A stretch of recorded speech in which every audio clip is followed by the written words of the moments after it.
आपको पता है दिल्ली में एक कॉलोनी है, विधवा कॉलोनी। सिख विरोधी दंगे भड़काने में न केवल सज्जन कुमार बल्कि एक और कांग्रेसी नेता का नाम सामने आया था। नाम है जगदीश टाइटलर। इतने भयानक सिख विरोधी दंगे के आरोपियों को सजा मिलने में इतनी देर क्यों हुई? कमरे में सिख आदमियों, औरतों और बच्चों के शव बिखरे पड़े थे। हिंसा में नाम आने के बावजूद सालों तक टाइटलर को मंत्रालय में भी जगह मिलती रही।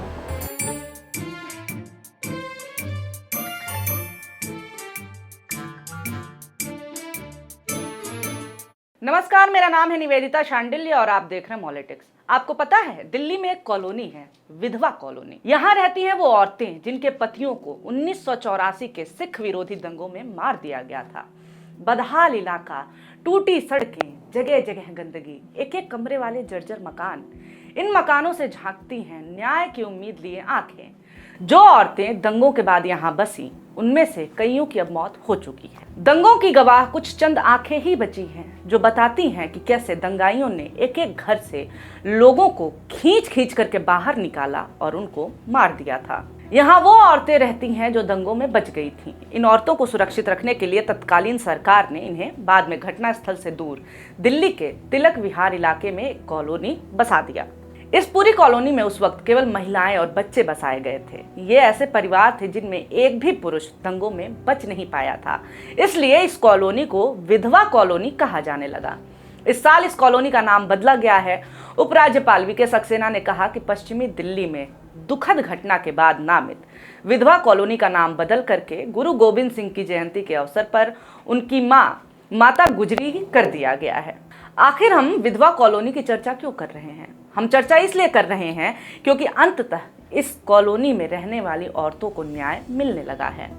विधवा कॉलोनी को बसाया भले ही तत्कालीन सरकार ने हो, मगर औरतों को दंगों में विधवा करके विधवा कॉलोनी बनाने वाले अपराधियों में से एक सज्जन कुमार को दिल्ली की राउज एवेन्यू कोर्ट ने सिख दंगों में हत्या का दोषी ठहरा दिया है। सिख विरोधी दंगे भड़काने में न केवल सज्जन कुमार बल्कि एक और कांग्रेसी नेता का नाम सामने आया था। नाम है जगदीश टाइटलर। सज्जन कुमार और जगदीश टाइटलर दोनों की राजनीति में ऊंची पहुंच थी और साथ में था दबदबा। सज्जन कुमार को सिख विरोधी दंगों में बाप बेटे की हत्या के मामले में उस वक्त दोषी ठहराया गया है जब वो पहले से ही दंगों से जुड़े एक अन्य मामले में उम्र कैद की सजा काट रहा है। 17 दिसंबर 2018 को दिल्ली हाईकोर्ट ने सज्जन कुमार को दोषी ठहराते हुए उम्र कैद की सजा सुनाई थी। हाईकोर्ट ने सज्जन कुमार को जीवित रहने तक कैद में रहने की सजा सुनाई थी और इस निर्णय के तहत सज्जन कुमार तिहाड़ जेल में सजा काट रहा है।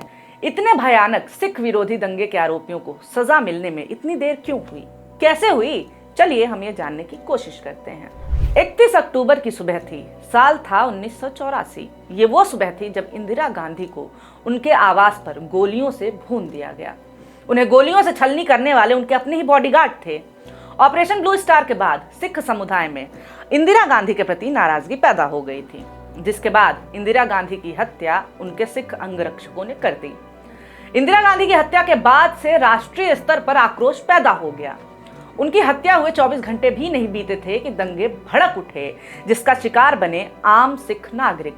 दंगे कितने भयावह थे, इसका जिक्र कारवां पत्रिका में पत्रकार नारायण स्वामी करते हैं।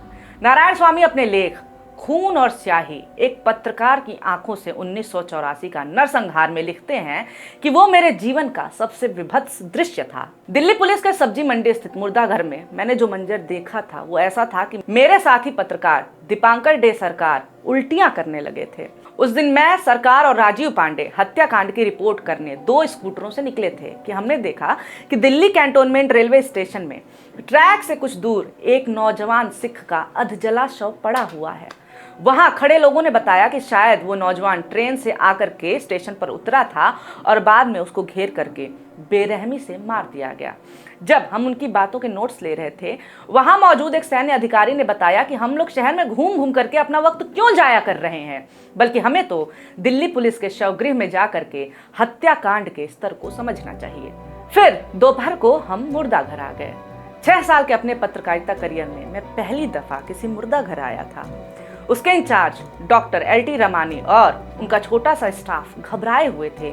लाशों की लाइन दिखाते हुए उन्होंने मुझसे कहा कि इतनी लाशें हैं कि सभी का पोस्टमार्टम करना असंभव है।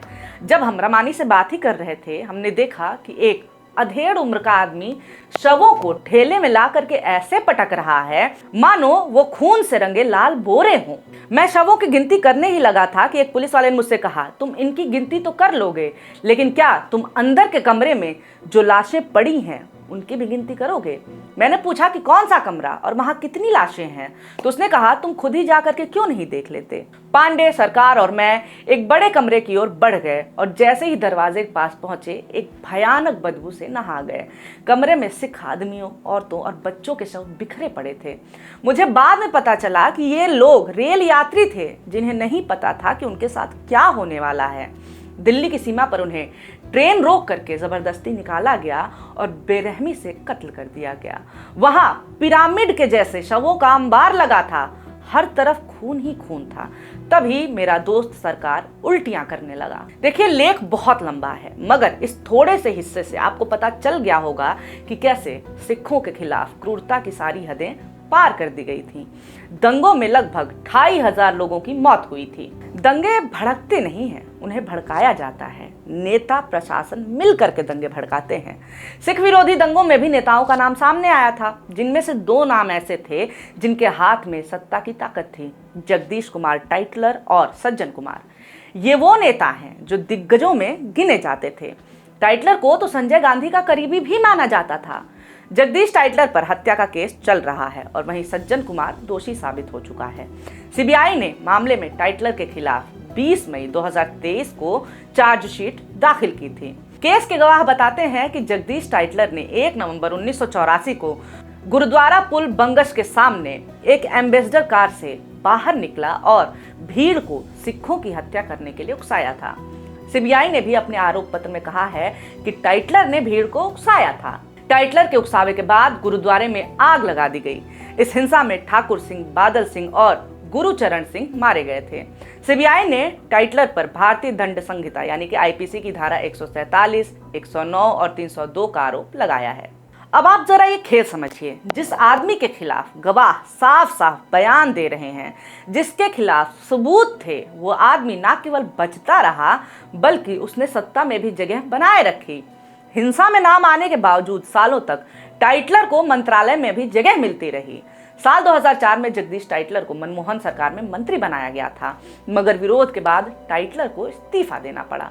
पिछले साल दिल्ली नगर पालिका चुनाव के लिए समिति में भी टाइटलर को शामिल किया गया था, जिससे एक बार फिर से विवाद हो गया। टाइटलर को कांग्रेस नेता राहुल गांधी की भारत जोड़ो यात्रा में भी शामिल होना था, लेकिन कंट्रोवर्सी से बचने के लिए यात्रा में जाने का उसका प्लान चेंज कर दिया गया। आखिर जिस आदमी पर हत्या और दंगे उकसाने जैसे मामलों में केस चल रहा हो, उसे कांग्रेस पार्टी में इतनी वरीयता कैसे मिल रही थी? दरअसल टाइटलर को सीबीआई ने क्लीन चिट पकड़ा दी थी। 1 बार नहीं, 2 बार नहीं, 3 बार। पहली क्लीन चिट 2007 में मिली थी, लेकिन अदालत ने इसे सिरे से खारिज करके दोबारा जांच के आदेश दे दिए। इसके बाद 2013 में सीबीआई ने फिर सबूतों का अभाव बता करके टाइटलर को क्लीन चिट दी थी। याचिकाकर्ता फिर कोर्ट पहुंचे, जांच हुई और टाइटलर फिर बच गया। आखिर में अदालत ने दिसंबर 2015 में सीबीआई को मामले की और जांच करने का निर्देश देते हुए कहा था कि वो हर 2 महीने में जांच की निगरानी करेगी, ताकि ये सुनिश्चित किया जा सके कि हर एक पहलू की जांच की जाए। अदालत ने अपने फैसले में कहा था कि सीबीआई उन सभी गवाहों के बयान दर्ज करे जिन्होंने खुद को चश्मदीद बताया और टाइटलर को दंगा भड़काते देखा। जिन गवाहों ने अपनी गवाही दर्ज कराने के लिए सीबीआई से संपर्क किया है, उनके भी बयान लिए जाएं। इसके बाद सीबीआई ने एक और जांच की और टाइटलर का नाम चार्जशीट में शामिल किया था। टाइटलर ने इसके बाद अपने खिलाफ हत्या के केस को चुनौती दी और इस पर रोक की मांग की, मगर नवंबर में कोर्ट ने टाइटलर की यह याचिका खारिज कर दी थी। टाइटलर के खिलाफ मामला चल रहा है। अब आते हैं सज्जन कुमार पर। गवाहों का कहना है कि सज्जन कुमार के उकसावे पर भीड़ ने एक बाप बेटे को जिंदा जला दिया था। एसआईटी ने आरोप लगाया कि सज्जन कुमार भीड़ का नेतृत्व कर रहा था और उसके उकसावे पर भीड़ ने दोनों व्यक्तियों को जिंदा जला दिया था। भीड़ ने घरेलू सामान और बाकी संपत्ति को भी नुकसान पहुंचाया, सामान को नष्ट कर दिया और लूटपाट भी किया। सज्जन कुमार को कोर्ट ने दोषी पाया है और 18 फरवरी को उसकी सजा तय होगी। अदालत ने कहा कि पेश किए गए साक्ष्यों से साबित होता है कि लाठी, डंडा और सरिया लिए हुए भीड़ ने पीड़िता के पति व बेटे की हत्या के बाद घर में लूटपाट की और आग के हवाले कर दिया। जिस महिला के पति और बेटे को जिंदा जलाया गया था, उसने कोर्ट में रोते हुए बताया कि उसके पति और बेटे को भीड़ ने उसकी आंखों के सामने ही जिंदा आग में डाल दिया। पति और बेटे को बचाने की उन्होंने बहुत कोशिश की, लेकिन वो कामयाब नहीं हुए। हालांकि बचाने में उन्हें और उनकी मां को कई गंभीर चोटें आई थी। वे कई दिनों तक अस्पताल में भर्ती थे। अदालत ने नोट किया कि बचाव पक्ष ने पीड़िता को लगी चोटें और घटना के बारे में जिरह नहीं की। मारे गए जसवंत की बेटी ने कहा कि घर में घुसी भीड़ ने कहा कि महिलाएं खुद को बचा सके तो बचा लें, लेकिन वो उनके पिता और भाई को नहीं छोड़ेंगे। अदालत ने कहा कि अभियोजन पक्ष ने संदेह से परे सज्जन कुमार के विरुद्ध मामला साबित किया है और सज्जन कुमार को सुनाई जाने वाली सजा की अवधि पर 18 फरवरी को दोनों पक्षों की दलीलें सुनी जाएंगी। मामला जितना गंभीर है, उससे यही लग रहा है कि सज्जन कुमार को, जो कि पहले से ही उम्र कैद में है, उसे एक बार फिर से उम्र कैद की सजा सुनाई जा सकती है। अब देखिए, हमारे देश में दंगाइयों को अपराधी नहीं माना जाता है, बाहुबली माना जाता है, ताकतवर माना जाता है। ऐसे लोगों को बड़े बड़े पद मिल जाते हैं, बड़े बड़े, बहुत बड़े। ये लोग सत्ता की ऊंचाइयों पर चढ़ते जाते हैं, मंत्री बन जाते हैं, मुख्यमंत्री बन जाते हैं, यहाँ तक कि बन जाते हैं। है कि नहीं? आप ही बताइए कमेंट करके। और इस पूरे मामले पर न्याय मिलने में जो देरी हुई है, उस पर आप क्या कहना चाहेंगे? आपकी क्या टिप्पणी है? कमेंट जरूर करें। वीडियो आपने देखा हो, अच्छा लगा हो तो लाइक जरूर कर सकते हैं। और हाँ, ऐसे ही वीडियोस आपके सामने आते रहे, इसके लिए हमारे चैनल मॉलिटिक्स को सब्सक्राइब करना ना भूलें। वीडियो देखने के लिए बहुत शुक्रिया, बहुत धन्यवाद।